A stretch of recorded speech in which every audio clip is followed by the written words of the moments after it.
ನನ್ನ ತಂಗಿ ಊರಿಂದ ಬಂದಿದ್ಲು. ಸೊ ಎಲ್ಲಾದರೂ ಆಚೆ ಹೋಗೋಣ ಅಂತ ಹೇಳ್ತಾಯಿದ್ರು. ಬೆಳಗ್ಗೆಯಿಂದ ತುಂಬಾ ಲೇಸಿನೆಸ್ ಫೀಲ್ ಆಗ್ತಾಯಿತ್ತು. ಸೊ ಪಾರ್ಕಿಗೆ, ವಿಶಾಲ್ ಮಾರ್ಟಿಗೆ, ಡ್ರೀಮ್ ಮಾರ್ಟಿಗೆ ಹೋಗೋಣ ಅಂತ ಪ್ಲ್ಯಾನ್ ಮಾಡ್ಕೊಂಡ್ವಿ.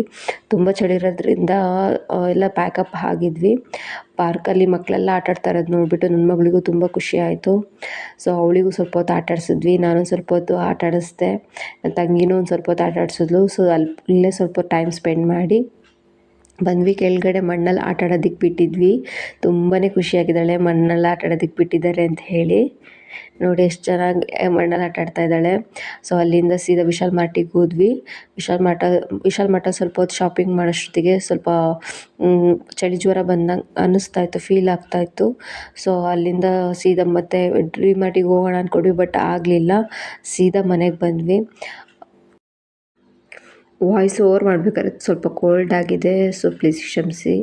ಯಾರ್ಯಾರಿಗೆ ಈ ಥರ ಸಡನ್ನಾಗಿ ಹುಷಾರಿಲ್ದಂಗೆ ಆಗಿದೆ, ಎಲ್ಲಾದರೂ ಆಚೆ ಹೋಗಿದ್ದ ಕಡೆ ಕಮೆಂಟ್ ಮಾಡಿ. ಓಕೆ, ಮತ್ತು